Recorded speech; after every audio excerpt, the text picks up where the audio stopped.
ओम शांति। प्रातः क्लास चल रहा था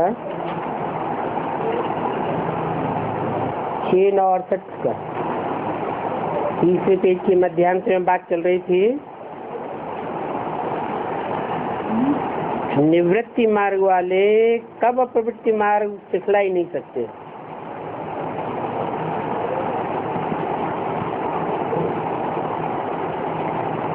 दुनिया में भी निवृत्ति मार्ग वाले हुए हैं।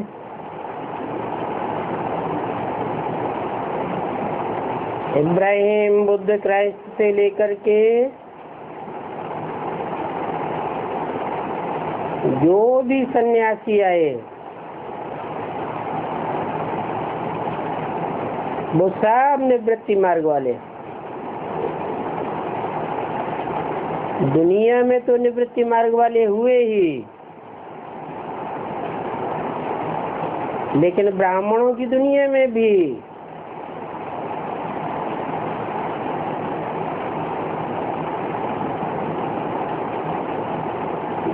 निवृत्ति मार्ग वाले ही राजी कर रहे हैं।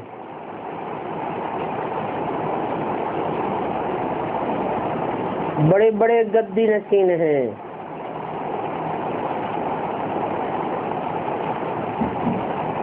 इतना अंतर है कि उस दुनिया में लाल कपड़े, पीले कपड़े, सफेद कपड़े, काले कपड़े वाले होते हैं, और ब्राह्मण की दुनिया में सिर्फ सफेद कपड़े वाले। प्रवृत्ति क्या होती है तमो प्रधान मनुष्य समझते ही नहीं।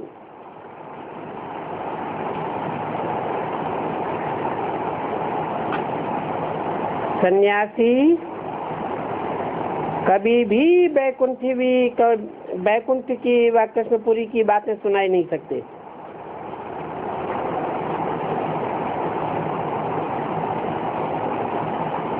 गीता, भागवत आदि पढ़ना भी उन्हों को हक नहीं है।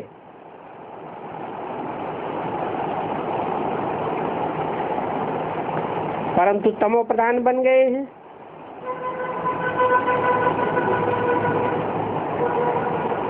क्योंकि गीता में तो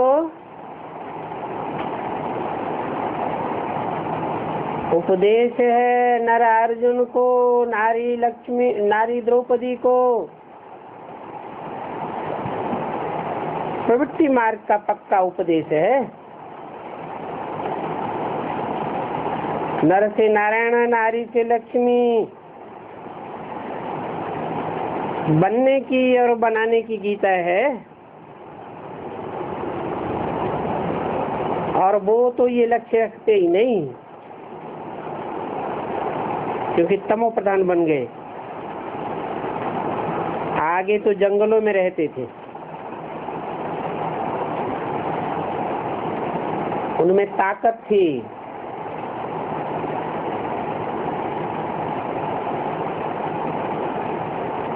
शहरों में प्रवेश नहीं किया था। कब से कब तक की बात है? ब्राह्मणों की दुनिया में ही इसकी शूटिंग होती है। सन 47 से लेकर के और सन 53 तक एकांतवास करते थे। शहरों में प्रवेश नहीं हुआ। सन 53 में पहला सेवा केंद्र खुला दिल्ली में, कमला नगर।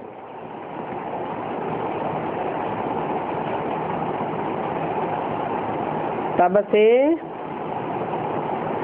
नीचे गिरना शुरू हुआ, जैसे कि ताकत ही खत्म होने लगी। तो कहेंगे कि तमो प्रधान बनने से अंदर घुस आए हैं। आगे तो जंगलों में भी उन्हों को भोजन पहुंचाते थे। अभी तो वह ताकत ही नहीं रही है।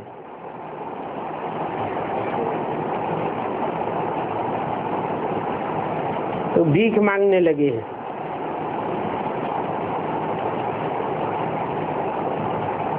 जैसे तुम्हारे में भी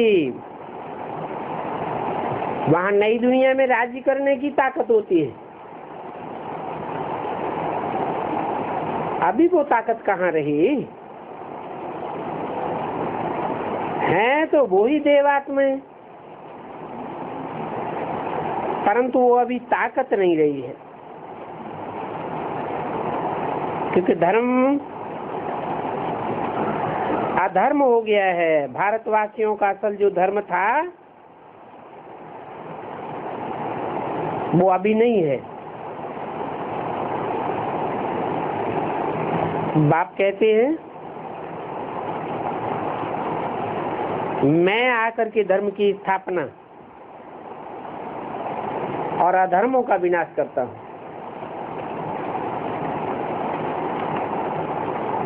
बाप का मुख्य काम जो भी अधर्म फैले हुए हैं धर्म के नाम पर,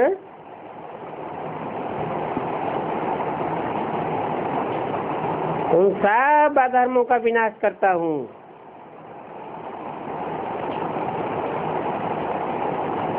अधर्मियों को धर्म में ले आता हूं।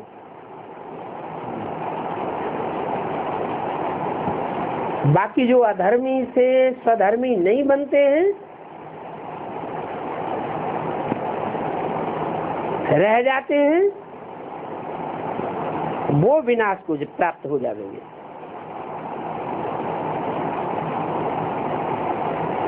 फिर भी बाप बच्चों को समझाते हैं कि परिचय तो बाप का सभी को देना है। जानते हैं कि ढेर के ढेर विनाश को प्राप्त होने वाले हैं, फिर जानते हैं कि ये धर्मी नहीं बनने वाले हैं, अधर्मी के अधर्मी ही रहेंगे। इनमें फाउंडेशन धर्म की धारणा का पढ़ने वाला नहीं है, फिर उनको संदेश देने की क्या जरूरत?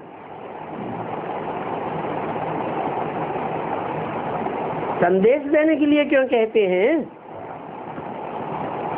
क्यों बाप का परिचय देने के लिए कहा जाता है? क्योंकि एक जन्म की जीवन मुक्ति तो बाप से सभी को मिलती है। एक जन्म का सुख, संपूर्ण सुख सभी को मिलता है। सब बाप के बच्चे हैं। सुखदाता बाप सबको सुख का वर्षा देता है। बाप को ही दुख हरता सुख करता कहा जाता है, और इस दुनिया में दुखी तो सब ही है, चाहे देवता धर्म की देवात्माएं हो, चाहे आसुरी धर्म की आत्माएं हो। कोई ऐसा है जो तन से, मन से, धन से, संबंधियों और संपर्कियों से दुखी ना होता हो? दुखी तो सब है। तो ऐसे दुखियों को बाप आकर के सुख का वर्षा देते हैं। संदेश नहीं लेते हैं, परिचय प्राप्त नहीं करना चाहते हैं, तो भी उनको एक जन्म का सुख देते हैं। क्योंकि जब बहुत दुखी होते हैं तब ही बाप आकर के बहुत सुखी बनाते हैं। अति का अंत कराते हैं। अति का दुख फील होता है तो अंत कराए देते हैं दुखों का, और सुखी बनाते हैं। और आते भी भारत में हैं, विदेशों में नहीं आते हैं।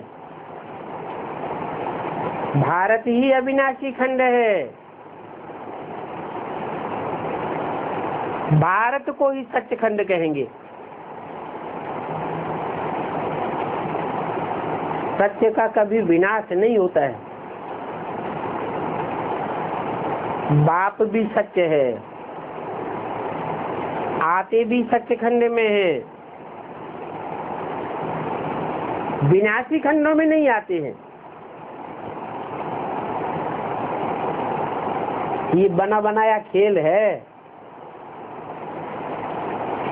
इसमें कोई प्रश्न नहीं कर सकता कि भारत में ही क्यों आते हैं, विदेशों में क्यों नहीं आते। ये तो पार्शलिटी हो गई। बाप कहते हैं ये ड्रामा बदल ही नहीं हो सकता। 6/9/68 की वाणी का 4था पेज।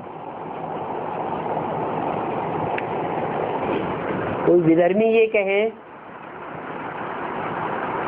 कोई विदेशी आत्मा ये कहे कि हम जन्मांतर विदेशी खंडों में ही क्यों जन्म लेते हैं, हम सतयुग में क्यों नहीं आवेंगे। अरे ये तो अनाज है, विनाशी ड्रामा बना हुआ है। ये ड्रामा का चक्र है जो फिरता रहता है। ये समझाने के लिए ये चित्र आदि बनाए हुए हैं। बड़े अच्छे अच्छे चित्र हैं जिनमें कोई को भी समझाया जा सकता है कि देखो ये तुम्हारा धर्म पिता जिसको तुम अपना बाप समझते हो, अपने धर्म का पिता समझते हो, वो कब आता है? द्वापर में आता है या तो कलयुग में आता है। और पिता से तो पहले बच्चे नहीं आ सकते। तुम तो जानते हो ना कि तुम्हारा धर्म पिता कौन है। ये तो नहीं मानते कि भगवान गॉड फादर हमारा धर्म पिता है, उसने हमारे धर्म की स्थापना की। इस बात को तो तुम मानते ही नहीं। संदेश भी मिलता है तो भी मानने के लिए तैयार नहीं होते। तो ये तुम्हारी आत्मा रूपी रिकॉर्ड में ये भरा हुआ है, कल्पांतर का भरा हुआ है, अविनाशी रिकॉर्ड है आत्मा का। ये चेंज नहीं हो सकता। बनी बनाई बन रही, अब कछु बननी ना है।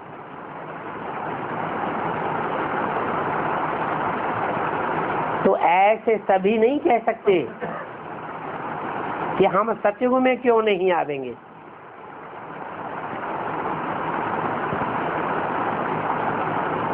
सतयुग में वो ही आवेंगे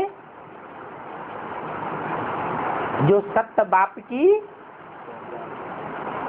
सत्य श्रीमत को फॉलो करेंगे। जो जितना ऊंच बनते हैं उतना फिर नीचे भी बनते हैं। क्या उन्हें थोड़ा आफत दे दी विदेशियों को, विधर्मियों को, तो देखो तुम इतना ऊंचे नहीं बनते हो, इतनी ऊंची चारी चढ़ते नहीं हो जो सत्युग त्रेता में आओ, तो तुम ज्यादा नीचे गिरते भी नहीं हो। और भारतवासी बहुत ऊंचे चढ़ते हैं, त्रेता से भी ऊपर सतयुग की सीढ़ी, और सतयुग से भी ऊपर स्वर्णिम संगम युग में जाकर राज्य करते हैं। बहुत ऊंचे चढ़ते हैं तो फिर बहुत नीचे भी गिरते हैं। प्रैक्टिकल में देख लो, दुनिया में सबसे जास्ती भ्रष्टाचार, व्यभिचार आज कहाँ फैला हुआ है? भारत में फैला हुआ है। तो देखो तुम तो अभी भी ऊंचे हो, अच्छे कर्म करते हो, तुम तो इतने पाप कर्म नहीं करते। इस भारत में तो महापापी हैं, बड़े बड़े कांटे हैं।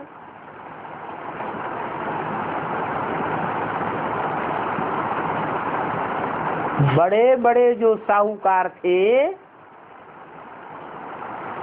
वो बिल्कुल गरीब बन गए। विदेशों में तो ऐसी गरीब नहीं देखे आते। भिखमंगे अगर देखे जाएं तो भारत में ज्यादा मिलेंगे या विदेशों में, विदेशी धर्मखंडों में मिलेंगे। तो तुम तो बहुत अच्छे हो।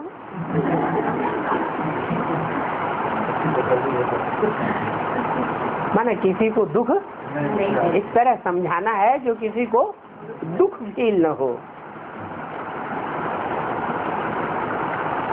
तो ये हिसाब किताब बाप ही आकर के समझाते हैं।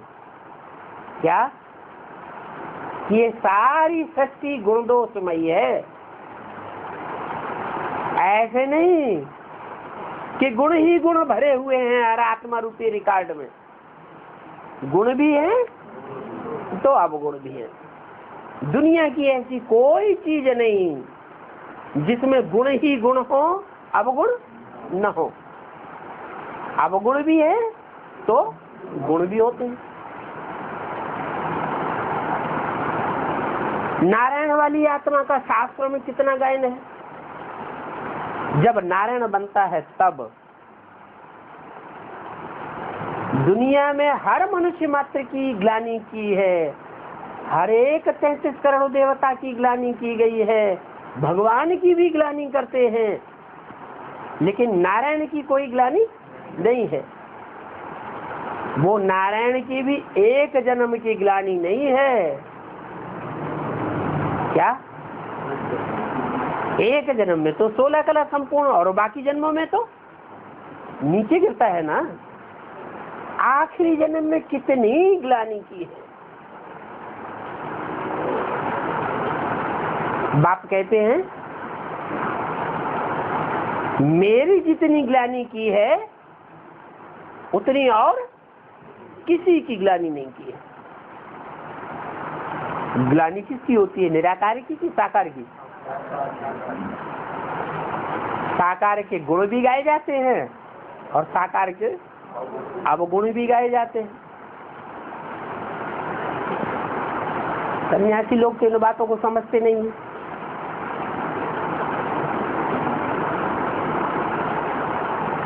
वो तो निर्गुण निराकार परम ब्रह्म कहते हैं और तथाकथित सफेद कपड़े वाले ब्राह्मणों ने तो उस निराकार को भी 32 गुणों में बांध दिया है। अब निराकार में गुण अवगुण कहाँ से आएंगे? ये तो साकार मनुष्य ही है जिसमें गुण भी हो सकते हैं और अवगुण भी हो सकते हैं।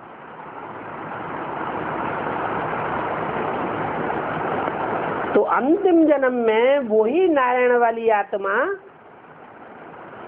दुनिया का बड़े से बड़ा कांटा बन जाती है। एक भी मनुष्य मात्र नहीं, चाहे उसे संदेश मिला हो और चाहे न मिला हो। माया जब आखिरी पेपर लेती है तो सब ग्लानि करने लग पड़ते हैं। सबको अनिश्चय पैदा हो जाता है।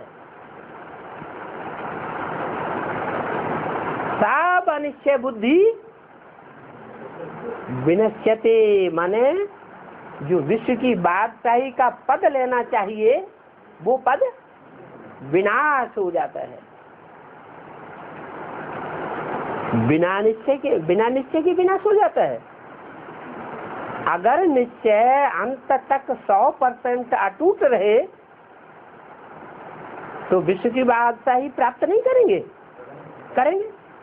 लेकिन माया निश्चय को उखाड़ देती है। ऐसा निश्चय तुम ही हो जो इस समय संगम युग में धारण कर सकते हो। और पढ़ाई भी अभी पढ़नी है। ऐसे नहीं कि सत्युग में भी पढ़ाई चलती रहेगी। अभी पढ़ाई पढ़नी है और अभी पढ़ाई की प्रारब्ध विश्व की बादशाही लेनी है। तो बाप को शुक्रिया करना चाहिए। क्या? बच्चों को बाप का शुक्रिया करना चाहिए और खूब याद करना चाहिए। हम हैं गॉड फादरली स्टूडेंट। कैसे फादर के स्टूडेंट? God fatherly student. वो गॉड फादर हमको पढ़ाते हैं। विधर्मियों को और विदेशियों को नहीं पढ़ाते हैं। अगर पढ़ाते भी हैं तो वो पढ़ते ही नहीं। तो देखो, हमारा तो जैसे कि ओबीडेंट सर्वेंट बनकर आया है। क्या? कौन? God father. शर्त क्या है? हैं? क्या शर्त है?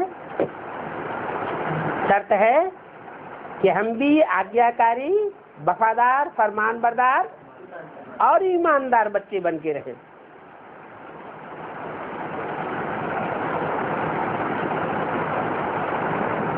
सर्विस करते हैं ना? बाप भी सर्विस करते हैं। बाप का धंधा ही क्या है? बच्चों की सेवा करना। ओबीडेंट सर्वेंट बनकर के आते हैं। भगवान आकर के तुम स्टूडेंट की सर्विस करते हैं ना। कहते हैं ऐसे बाप को अथवा टीचर को याद करो। टीचर को याद किया, वो भी जैसे कि बाप को याद किया। इस याद से विकर्म विनाश होंगे। किस याद से? स्टूडेंट टीचर से पढ़ता है, टीचर पढ़ाता है। स्टूडेंट को पढ़ाई और टीचर याद आता है ना। अब पढ़ाने वाला तो बाप ही, वो ही टीचर बन करके पढ़ाता है। तो बाप की भी याद समाई हुई है ना। तो बाप, टीचर और सदगुरु, ये तीनों पार्टधारी तुम्हारे लिए एक है। अलग अलग व्यक्तित्व, अलग अलग पर्सनालिटी नहीं है। तुमको 3 चांस दिए जाते हैं। क्या? बाप के रूप में याद करो, टीचर के रूप में याद करो और सदगुरु के रूप में याद करो।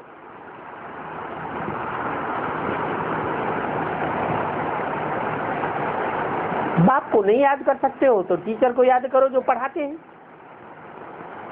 स्टूडेंट को टीचर को याद करना ही पड़े ना। जब तक पास हो जाए तब तक याद करना पड़े। क्या? हमारी पढ़ाई कब तक है? जब तक पास हो जावे तब तक हमारी पढ़ाई चलती रहे। किस बात में पास हो जाए?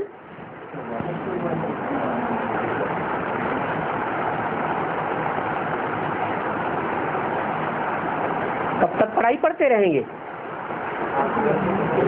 जब तक जीना है तब तक जीना है। और जीना होता है देह अभिमान में। देह अभिमान खलास हुआ जैसे कि मर गए। आप मुए, मर गई दुनिया। फिर तो नई दुनिया में चले जाएंगे। अगर देह भान को मार दिया तो हम क्या अनुभव करेंगे? हमारे संसर्ग में, संपर्क में, संबंध में आने वाली आत्माएं हमारे लिए दुखदाई अनुभव होंगी या सुखदाई अनुभव होंगी? फिर तो सुख ही सुख है। अगर हम मर जाएं, इसलिए भक्ति मार्ग में कहते हैं बिना मरे स्वर्ग नहीं मिलता। फिर तो सब खुदकशी कर लें, लेकिन वो खुदकशी करने वाली बात नहीं है। क्या बात है? यहाँ तो हमको देह भान को मारना है। बच्चे जानते हैं कि अभी हमको इस पुरानी दुनिया में तो रहना नहीं है। क्यों? पुरानी दुनिया में क्यों नहीं रहना है? पुराने मकान में क्यों नहीं रहना है? बाप आया हुआ है हमारे लिए, नया मकान बना रहा है। नया मकान बाप बनाता है तो पुराने मकान को तो गिराता है, नया एक छोटा सा कमरा डालता है ना। भले शुरुआत में छोटे कमरे में कितनी तकलीफ होती है। जो सहयोगी बनते हैं बनाने के लिए, उनको जो फाउंडेशन में कमरा डाला जाता है उसमें कितनी तकलीफ होती है। तो वो भी एक तरह से पुरानी दुनिया हुई ना। परंतु हमें इस पुरानी दुनिया में तो अब रहना नहीं है। ये दुनिया तो खलास होने वाली है। ये बिल्कुल ही छी गंदी दुनिया है।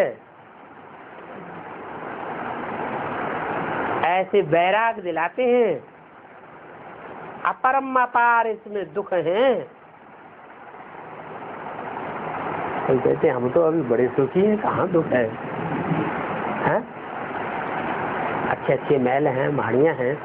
अरे हमारे पास तो हवाई जहाज भी हैं, कोई को है ना, तो उनको कहाँ दुख है?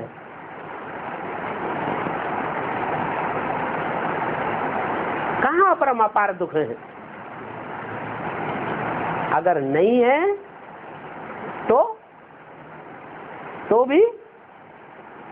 तो भी ऐसी दुनिया अब आने वाली है कि जिसमें हर मनुष्य आत्मा ये पक्का कर लेगी, इस पुरानी दुनिया में अपरम अपार दुख ही दुख है, सुख नाम मात्र को भी नहीं है।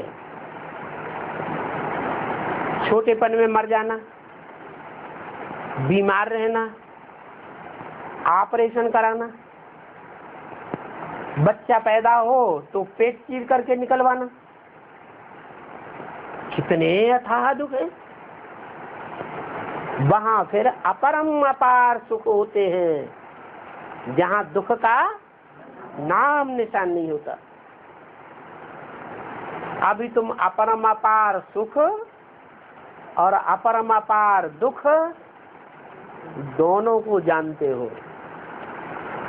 कोई तो बाबा के कहने से ही जान जाते हैं, कोई प्रयोगात्मक जीवन वाली आत्माएं होती हैं तो कहने से नहीं मानती है। कहती अरे इस दुनिया में तो कितने एरोप्लेन है, ऊंची ऊंची मंजिलें हैं, इमारतें हैं, कितनी साफ सफाई है, कहाँ यहाँ नरक है, कहाँ यहाँ अपरम अपार दुख है। तो वो नहीं जानते हैं, वो संगम युग के वासी नहीं है। और तुम पुरुषोत्तम संगम युग के वासी हो। तुमने जान लिया है कि पुरुषों में अर्थात आत्माओं के बीच उत्तम से उत्तम पार्ट बजाने वाली नंबरवार आत्माएं कौन कौन है। अभी तुम ये बेहद की बातें जान करके बेहद के बाप से अपरम अपार सुख ले रहे हो। पहले मन का सुख लेंगे या पहले तन का सुख लेंगे, धन का सुख लेंगे? हैं? पहले तो मन का। मन बुद्धि आत्मा पहले या शरीर पहले? पहले तो मन बुद्धि रूपी आत्मा। तो मन बुद्धि से ही ज्ञान समझा जाता है। भगवान आकर के धन संपत्ति पहलवान शरीर थोड़ी दे देता है। क्या देता है? आकर के ज्ञान देता है। और ज्ञान शरीर ग्रहण करता है कि बैंक बैलेंस ग्रहण करता है? जिसके पास ज्यादा धन है वो ज्ञान ग्रहण कर लेता है क्या? नहीं। धनी मानी तो और ही ज्ञान को ग्रहण नहीं कर पाते। और यहाँ कोई पहलवान बैठा हुआ है? तो ब्राह्मण की दुनिया में कोई पहलवान देखा है? पहलवानों को तो और ही देह का अहंकार होता है, वो तो और ही नहीं समझ पाते। तो बोला कि बेहद का सुख तुम बच्चे पहले अनुभव करते हो, क्योंकि तुम आत्मा के स्वरूप को समझते हो, जानते हो कि अभी पुरुषोत्तम संगम युग है। दुनिया तो ये बात भी नहीं जानती है क्या अभी कौन सा युग है। दुनिया को इस बात का पता सुनाए अगर कोई कह दे भी कि हाँ ये संगम युग है, कलयुग नहीं है, तो उससे फिर पूछा जाए कि पुरुषोत्तम युग कैसे है। इस दुनिया में तो इतने दुख हैं अपरम अपार, सुख कैसे है, कहाँ है सुख? तो बता देंगे? नहीं बता सकते। क्यों नहीं बता सकते? क्योंकि अपरम अपार मन बुद्धि का सुख देने वाला ज्ञान का सागर बाप हमको मिला है, और दुनिया में कोई भी तन की शक्ति प्राप्त करने वाले पहलवानों को नहीं मिला है, मुक्केबाजों को नहीं मिला है, धन वालों को नहीं मिला है। किसको मिला है? मन बुद्धि का सुख देने वाला बाप, हमारे मन को प्रसन्न करने वाला बाप अभी हमको मिला है। हमारे लिए पुरुषोत्तम संगम युग है। दुनिया इस बात को नहीं जानती, समझते हैं कि कलयुग तो अभी 40,000 वर्ष पड़ा हुआ है। जो शास्त्रों में लिखा हुआ है उसके ऊपर विश्वास बैठा हुआ है। मनुष्यों ने जो शास्त्र लिखे उन शास्त्रों पर इतना पक्का विश्वास है, और भगवान बाप आकर के 70 साल से जो ज्ञान की बात समझाते हैं कि कलयुग जाने वाला है, सतयुग आने वाला है, और भगवान इस धरती पर आ चुका है, ये बात उनकी बुद्धि में नहीं बैठती। तो वो कहते हैं 40,000 वर्ष अभी तो कलयुग पड़ा हुआ है, और बाप कहते हैं ये तो सारा कल्प ही 5,000 वर्ष का है। तो मनुष्य घोर अंधियारे में पड़े हुए हैं। अभी तुमको तो बाप समझा रहे हैं, तुमको फिर औरों को समझाना है। क्यों? हमको बाप समझा रहे हैं तो हमको औरों को क्यों समझाना? ये काम बाप नहीं कर सकता है? अरे बाप तो सर्वशक्तिवान है। सर्वशक्तिवान बाप अपनी सर्वशक्तिवान माया बेटी को ऑर्डर दे दे, अच्छा एक और दूसरी बेटी, दोनों मिलकर के 1 और 1 11 हो जाएंगे। तो ये काम नहीं कर सकते? कर तो सकते हैं, लेकिन एक नियम बनेगा कि जो करेगा सो पाएगा। दूसरी बात, अकेला चना कभी भी भाड़ नहीं फोड़ सकता। तो बाप अकेला कुछ भी नहीं करता है, बाप बच्चों के सहयोग से ही सारा काम करते हैं। कहते हैं निरंतर मुझे याद करो और दूसरों को याद कराओ, क्योंकि बाप ही पतित पावन है, सारी दुनिया पतित है। पतित माने है गिरी हुई। ठीक है, एक्सीडेंट हो जाता है, जोर से घायल हो गया और गिर गया, तो फिर वो गिर गया माने पतित हो गया, उसमें ताकत नहीं रही अपने आप उठ करके चलने की।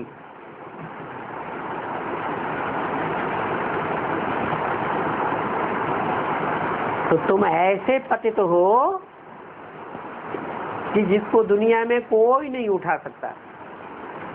2500 वर्ष की हिस्ट्री कहती है कि मनुष्य की मेंटलिटी लगातार गिरती चली आई है, मन बुद्धि से गिरते ही चले गए और तन से भी गिरते चले गए। अभी 400 वर्ष पहले महाराणा प्रताप वो तलवार उठाते थे, चलाते थे, लड़ाई लड़ते थे। उन्होंने जिंदगी भर लड़ाई लड़ी और अभी म्यूजियम में वो तलवार रखी हुई है, हम उसको उठा भी नहीं पा रहे। तो 400 साल पहले कितने शक्तिशाली मनुष्य होते थे, और अभी तो आत्मा रूपी बीज जन्म लेते लेते इंद्रियों के सुख भोगते भोगते कितना कमजोर हो गया है।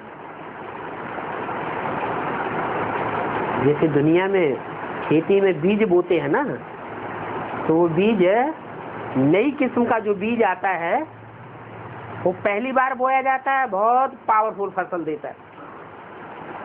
फिर दूसरी तीसरी चौथी बार धीरे धीरे उसकी बीज की ताकत कम होती जाती है। ऐसे ही हम आत्मा रूपी बीज हैं, जाति है मनुष्य, मनुष्य जाति के हम आत्मा रूपी बीज हैं, जो जन्म लेते लेते लेते लेते सुख भोगते भोगते हमारी ताकत अब बिल्कुल क्षीण हो गई है।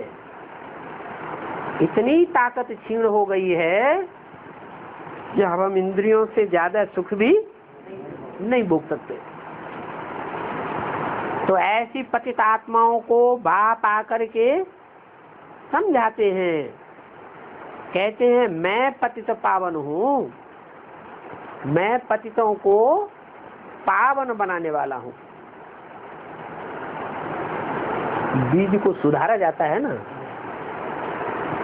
बीज की किस्म को ऊंचा बनाया जाता है। तो ये भी आत्मा रूपी बीज है। बड़े बड़े धर्म पिताएं आते रहे, जैसे इस दुनिया की मरम्मत करते रहे, वैसे आत्माओं को भी ठोक ठाप करते रहे,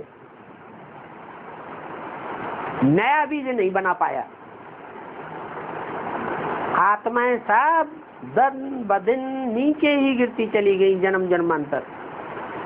अब तो ऐसी हालत हो गई है कि चाहे महात्मा गांधी आवे, चाहे विवेकानंद आवे, चाहे दुनिया का कोई बड़े से बड़े महात्मा आवे, लेकिन अंत में डकौए के 3 पाप, क्या कोई परिवर्तन करता हुआ दिखाई नहीं पड़ता। जब ऐसी दुनिया की हालत हो जाती है, तब फिर परम पिता परमात्मा बाप इस सृष्टि पर आते हैं और बताते हैं कि मैं ही एक पतित पावन हूँ, पतित आत्माओं को पावन देवता बनाने वाला हूँ, और दुनिया में कोई भी ऊंचा नहीं उठा सकता। तो समझो कि सबसे ऊंचा एक ही है। क्या? जो सबसे ऊंचा एक है, उस एक के द्वारा ही मैं सारी सृष्टि को पतित से पावन बनाता हूँ। ऊंच और नीच साकार में होते हैं, निराकार में? साकार में ऊंच और नीच कहा जाता है। तो सारी दुनिया में अभी जब मैं आया हुआ हूँ तो सारे ही आकासुर बकासुर हैं। अरे ये क्या कह दिया है? जितने भी मनुष्य मात्र हैं वो सब आकासुर बकासुर हैं, माने नंबरवार तो है ही है। आकासुर माने कुछ न कुछ दूसरे की ग्लानि कर दें, अक की तरह दुर्गंध छोड़ दें, चाहे अपनी ग्लानि कर दें कभी, और चाहे दूसरों की ग्लानि कर दें। थोड़ी बहुत भी अगर ग्लानि मनसा के अंदर आ गई तो कौन से असुर हुए? असुर हुए। अक अक के फूल की तरह अकासुर मुसलमानों में बहुत प्रसिद्ध है? अकबर कहते ही हैं अल्लाह हो अकबर। तो क्या कहें? इस दुनिया में अगर कोई फूल है भी तो कौन से फूल का मिसाल दिया? अक का फूल। सब आकासुर है। सब आकासुर में प्रजापिता वाली आत्मा आई या नहीं आई?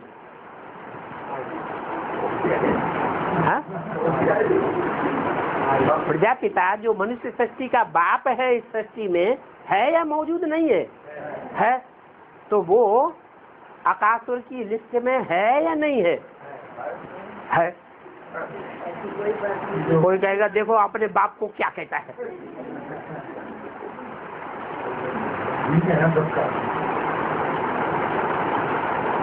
आकासुर है।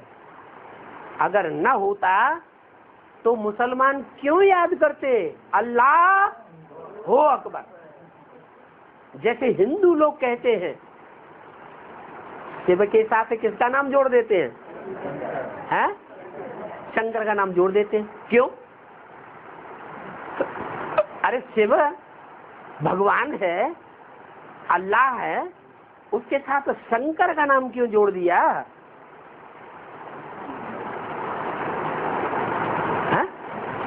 जैसे मुसलमान अल्लाह के साथ अकबर का नाम जोड़ देते हैं। माने मुसलमान लोग भी जानते थे क्या? जिन्होंने ये नमाज का श्लोक बनाया वो ये जानते थे कि अल्लाह अकेला काम नहीं करता है, अल्लाह के साथ अकबर भी होता है। जब इस सृष्टि में आता है तो जिस मनुष्य को चुनता है, इस मनुष्य सृष्टि का जो पिता है, मनुष्यों का बाप है, आदम कहा जाता है। वो आदम भी अगर फूल है, थोड़ा भी फूल का अंश है, तो वो भी अक का फूल है, कोई अच्छा फूल नहीं है।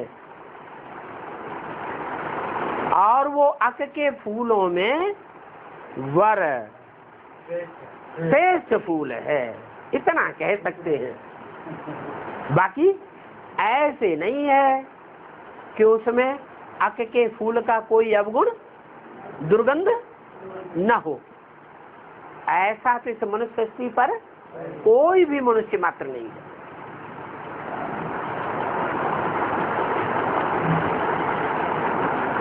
माना अंधों में एक कहावत, अंधों में कान है राजा। अंधों को दिखाई नहीं पड़ता, सिर्फ अनुभव करते हैं, स्पर्श करके वाइब्रेशन के आधार पर अनुभव कर लेते हैं।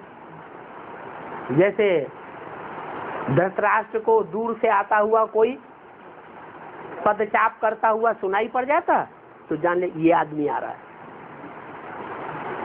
वाइब्रेशन को पकड़ लिया।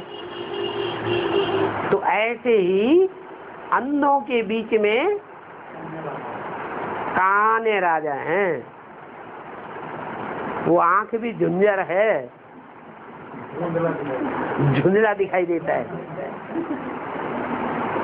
तो मुसलमान लोग भी ये जानते हैं कि अल्लाह अकेला काम नहीं करता, अल्लाह के साथ भी कोई मुकर्रर है, जो अंतिम जन्म में कुछ न कुछ फूल तो है, फूल है, मगर फूलों में हाँ अक का फूल है, दुर्गंध छोड़ने वाला फूल है। फूल किसको कहा जाता है और कांटा किसको कहा जाता है? जो दुखी ही दुख देते हैं उनको कहा जाता है कांटा। ऐसा कोई कांटा नहीं होता कि जो नजदीक आए और चुभे नहीं, दुख न दे। होता है ना, कांटा होगा तो दुख जरूर देगा। और ऐसा कोई फूल नहीं होता कि नजदीक आए और स्पर्श में अच्छा न लगे है? फूल जो है हल्का होता है, स्पर्श करने से सुख देता है, लेकिन दुर्गंध तो हो सकती है। फूलों में भी दुर्गंध तो होती है।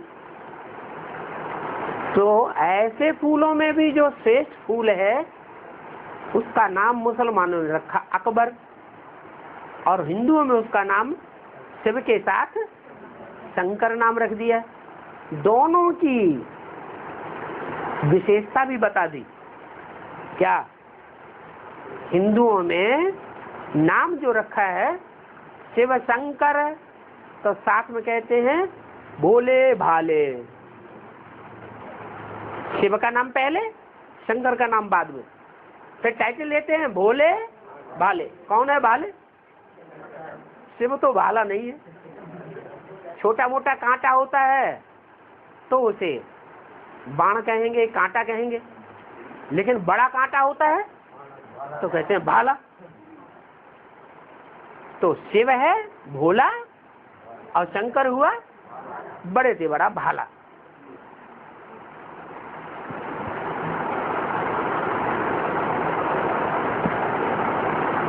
तो पतित तो सब हैं। क्या? A to Z पतित तो सब हैं, कोई कम और कोई जाति। अकासुर बकासुर सभी हैं। बकासुर क्यों? कुछ न कुछ फालतू बोल देते हैं। ऐसा तो कोई नहीं होगा जो अपनी जिंदगी में कुछ आलतू फालतू बात न बोलता हूँ।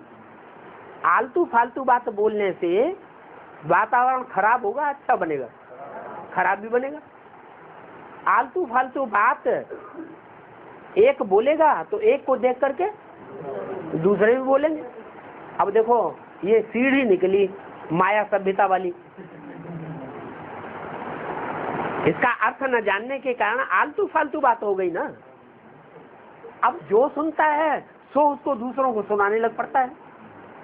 तो आलतू फालतू बात ये सुनने से सारी दुनिया का अकल्याण जरूर होता है। उनको कहते हैं बकासुर। बक बक बक बक करते ही रहेंगे, खुद सुनेंगे दूसरों की और दूसरों को बक बक करके सुनाते रहेंगे। सब मनुष्य ही हैं। क्या? अकासुर और बकासुर, और तो कोई होता नहीं है। और कोई नहीं होता, और कोई नहीं होता। पशु पक्षी अकासुर बकासुर नहीं होते। नहीं होते तो बकासुर पक्षी का नाम बकन क्यों रखा गया है? मेंढक है, मेंढक बरसात में ट्रा ट्रा ट्रा करता रहता है, उसकी बोलने का कोई अर्थ तो होता नहीं है। ऐसे ही बक बक करने वाले जो मनुष्य होते हैं वो फालतू बक बक करते रहते हैं। तो बाबा कहती है मनुष्य ही होते हैं।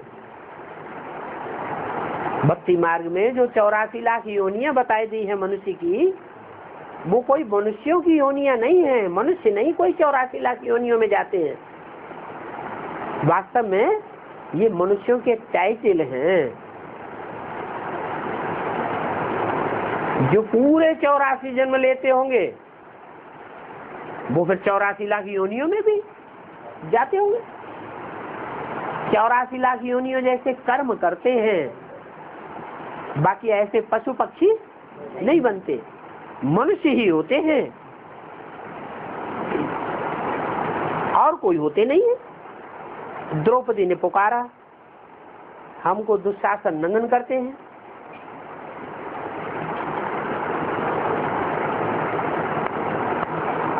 ये भी अभी की बात होती है माना। सतयुग में, त्रेता में, द्वापर में, कलयुग में ऐसे नहीं होता है कि भरी सभा में कन्याओं माताओं को नंगन किया जाए। ये तो संगम युग में ही होता है ऐसा अधम अपराध। कि सब पुरुष दुर्योधन दुशासन बन जाते हैं और दुर्योधन दुशासन बन करके नारी की लज्जा का अपहरण करते हैं। इस जन्म में नगन नहीं होगी, क्या कहा? अगर कोई नारी संगम युग में इस जन्म में नगन नहीं होगी, पवित्र बनेगी, तो फिर आधा कल्प के लिए कब नगन नहीं होगी? क्या आधा कल्प सतयुग में और त्रेता में वहां विकार होता ही नहीं, वहां रावण राज्य ही नहीं होता है। सारा काम कौन से बल से चलता है? इंद्रियों का भोग बल नहीं होता है वहां। वहां इंद्रियों का भोग बल की बात ही नहीं, वहां तो ज्ञान इंद्रियों का योग बल काम करता है। मन बुद्धि याद में टिकी रहती है। कौन सी याद में? मैं आत्मा ज्योति बिंदु। बच्चा आता है तो वहां सब साक्षात्कार होता है कि हमको अभी बच्चा होना है। शरीर छोड़ने के समय भी साक्षात्कार होता है कि अभी जाकर के हमको बच्चा बनना है। तुम भी समझते हो हम ये शरीर छोड़ करके जावेंगे। कहाँ जावेंगे? नई दुनिया में जावेंगे। कब समझते हो? है पुरुषोत्तम संगम युग में कब समझते हो? पुरुषोत्तम संगम युग तो 100 साल का है। ये कब समझते हो? जब बाप आते, माने सन 76 से समझ रहे हो, एडवांस कोर्स से समझते हो। तुम समझते हो हम ये शरीर छोड़ करके जावेंगे नई दुनिया में। तो प्रश्न ये है कब जावेंगे नई दुनिया में? सतयुग में नई दुनिया में जावेंगे जब सतयुग आ जाएगा, या अभी पुरुषोत्तम संगम युग में ही नई दुनिया में जावेंगे? पुरुषोत्तम संगम युग में ही ये शरीर छोड़कर नई दुनिया में जावेंगे। हाँ, शरीर तो भले छूटे या न छूटे, लेकिन शरीर का जो देह भान है, जो हमको अभी देह में बांधे हुए है, बार बार हमको देह के अंदर मन बुद्धि रूपी आत्मा को खींच लेता है। याद करते करते एक ऐसी भी स्टेज हमारी बन जाएगी, ऐसी भी प्रैक्टिस हमारी पक्की हो जाएगी कि ये देह के 5 तत्व हमको कितना भी खींचना चाहे, माया वो 5 तत्व रूपी प्रकृति की कितने भी सहयोगी बने, लेकिन माया और प्रकृति हमारी मन बुद्धि रूपी आत्मा को देह की ओर आकर्षित कर ही नहीं सकेगी। ना अपने शरीर के प्रति आकर्षित कर सकेगी और न दूसरे किसी के शरीर के प्रति आकर्षित कर सकेगी। आत्मा अलग अनुभव होगी और शरीर अलग अनुभव होगा। इतनी शक्ति अनुभव होगी कि हम जब चाहे तो अपने घोड़े में प्रवेश करें और न चाहे तो प्रवेश न करें। नहीं तो ये जो कम जन्म लेने वाले आज की दुनिया के बड़े बड़े वैज्ञानिक हैं, साइंसदान हैं, कितने बुद्धिशाली हैं, इतनी बुद्धि है कि उन्होंने अपनी बुद्धि के बल पर सारी दुनिया को नष्ट करने वाला गोला बारूद, एटम बम तैयार किए हुए हैं, लेकिन उनमें इतनी शक्ति नहीं है कि वो उनका विस्फोट कर सके। क्यों नहीं? उनमें इतनी शक्ति क्यों नहीं है? हैं? क्योंकि वो जानते हैं कि हम अगर इनका विस्फोट करेंगे तो हम भी खलास हो जाएंगे। माने उनको देह अभिमान चिपका हुआ है, वो देह अभिमान को छोड़ने की प्रैक्टिस नहीं करते हैं, और हम देह अभिमान को छोड़ने की प्रैक्टिस कर रहे हैं। नहीं तो विधर्मियों में भी ऐसी ऐसी आत्माएं हैं जो शरीर छोड़ने की परवाह नहीं करती। आतंकवादियों में देखो, ऐसे ऐसे आतंकवादी हैं, हवाई जहाज लेकर के अमेरिका की ऊंचे से ऊंची बिल्डिंग उड़ाए देते हैं और खुद भी शरीर को खलास कर देते हैं। परंतु वो तो अपने स्थूल देह को खलास करते हैं, 5 तत्वों को खलास करते हैं। हम तो 5 तत्वों को भी सतो प्रधान बना के छोड़ेंगे। क्या? जिस शरीर के 5 तत्वों में हमारी आत्मा अभी निवास करती है, उससे भी हमारा कुछ नाता है या नहीं है? नाता है। तो जिससे नाता होता है वो नाता निभाया जाता है या तोड़ा जाता है? निभाया जाता है। तो हम इस शरीर के 5 तत्वों को भी महाविनाश में विनाश नहीं होने देंगे। हम अंत तक इसके साथ निभाएंगे। वैसे भी देखो, दुनिया में आत्मा को सबसे जास्ती प्यार किसके साथ होता है? अपने शरीर के साथ प्यार ज्यादा होता है। उसके बाद फिर अपने पति से प्यार होगा या तो बाप से प्यार होगा, फिर नंबरवार। ऐसे ही तो होता है। तो जिसके साथ प्यार होता है, जिसके साथ नाता होता है, संबंध होता है, उसके साथ निभाते हैं कि नहीं निभाते हैं? निभाते हैं। तो हमारा भी पक्का है क्या?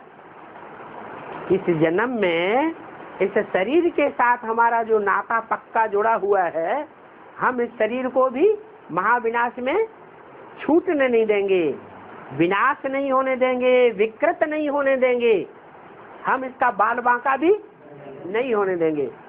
हम याद के बल पर अपनी आत्मा का भी उद्धार करते हैं और शरीर के 5 तत्वों का भी उद्धार करके छोड़ेंगे।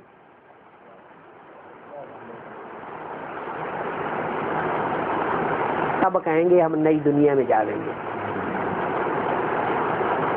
जिस नई दुनिया में जाने के लिए तुम अभी पढ़ाई पढ़ते हो, क्या हम पढ़ाई सिर्फ आत्मा के उद्धार के लिए ही नहीं पढ़ते हैं?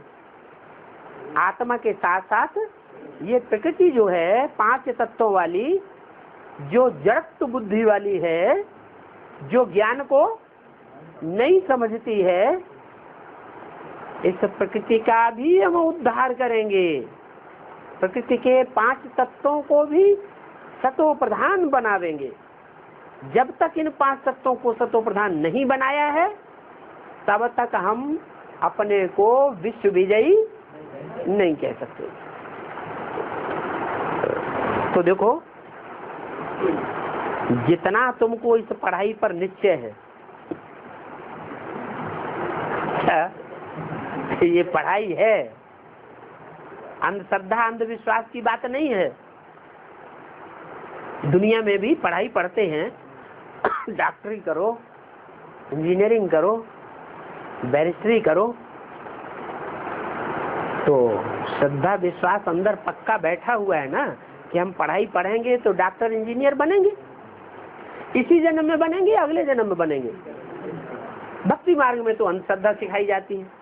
यहाँ पुरुषार्थ करते रहो, पूजा पाठ करते रहो, और अगले जन्म में किसी जन्म में हम देवता बन जाएंगे।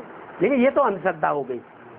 हमें तो बाप अंधश्रद्धा नहीं सिखाते हैं, हमें तो निश्चय बुद्धि बनाते हैं, श्रद्धालु विश्वासी बनना सिखाते हैं। कहते हैं ये सब पढ़ाई पर निश्चय करो। क्या निश्चय करो? है? हाँ, ये निश्चय पैदा करो कि इस पढ़ाई में हम यही पढ़ते हैं और यही इस दुनिया को हम चेंज करके दिखाएंगे और यही हम नर से नारायण जैसे बनकर दिखाएंगे और सारी सृष्टि के 5 तत्वों को भी परिवर्तित करके दिखाएंगे। ये पढ़ाई है, इतनी ऊंची पढ़ाई और इतना ऊंचा पढ़ाने वाला दुनिया में कोई होता नहीं है। इतने बड़े बड़े धर्म पिताएं आए, धर्मात्माएं आए, सन्यासी आए,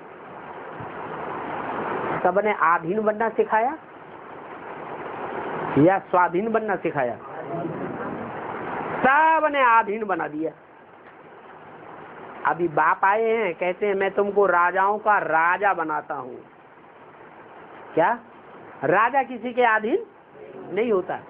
ये राजाई की पढ़ाई बाप के सिवाय कभी किसी ने पढ़ाई 2500 वर्ष की हिस्ट्री में?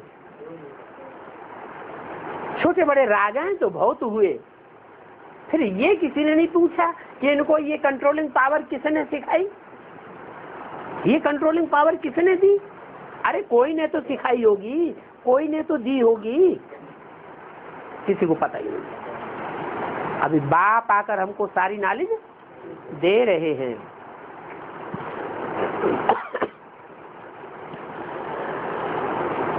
तो नई दुनिया के लिए तुम पढ़ते हो, जितना निश्चय बुद्धि होंगे उतना ऊंच पद पावेंगे। नहीं तो बच्चों को अनेक प्रकार के संशय आते रहते हैं। क्या पढ़ाई की एक बात पर नहीं, पढ़ाई की ढेर बातों पर संशय आते रहते। कितने प्रश्न पूछते हैं, एक प्रश्न का समाधान करो तो 10 प्रश्न खड़े हो जाते हैं। जैसे शास्त्रों में वर्णन है, एक रक्त बीज राक्षस था, एक बूंद उसकी गिरी और ढेर के ढेर पैदा हो जाते थे। तो ये संकल्पों के बीज हैं। जो प्रश्न पैदा होते हैं वो भांति भांति के अनिश्चय के संकल्प ही तो हैं। एक संकल्प से कितने ढेर के ढेर संकल्प पैदा हो जाते हैं जो अनिश्चय पैदा करते हैं, समस्याएं खड़ी कर देते हैं।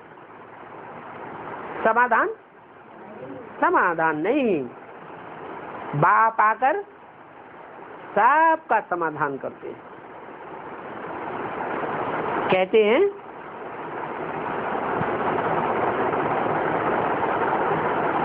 कि इन संशय के कारण, संशय बुद्धि होने के कारण, अनिश्चय बुद्धि होने के कारण तुम अनेक प्रकार के बेकायदे काम कर लेते हो। क्या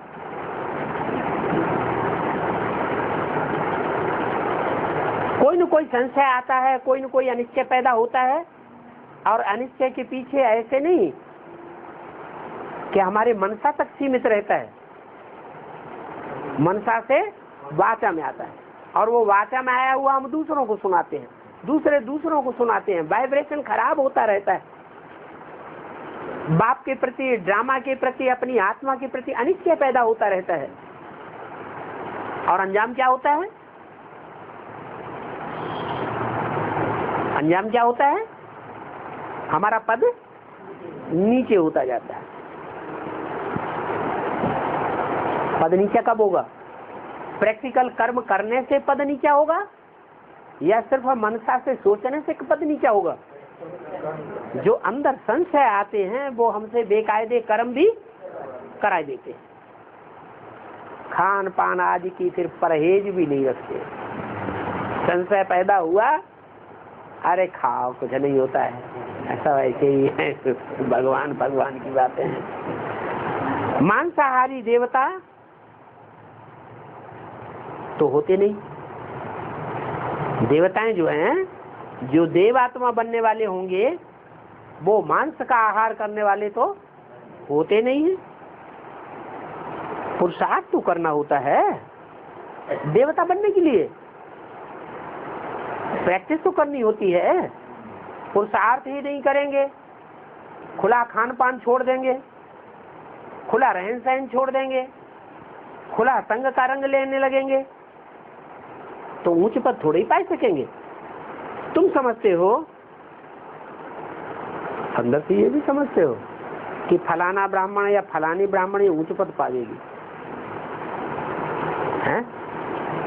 अंदर अंदर कभी आता है कि नहीं कि फलानी ब्राह्मणी फलाना ब्राह्मण ये जरूर ऊंच पद पाएगा?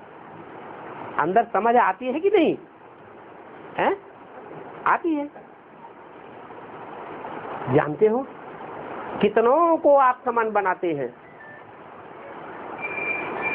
जब बहुतों को आप समान बनाते हैं, बाप समान भी बना लेते हैं, तो उनको सदा गुलाब का फूल कहेंगे, सदैव खुशबुएं छोड़ने वाले हैं।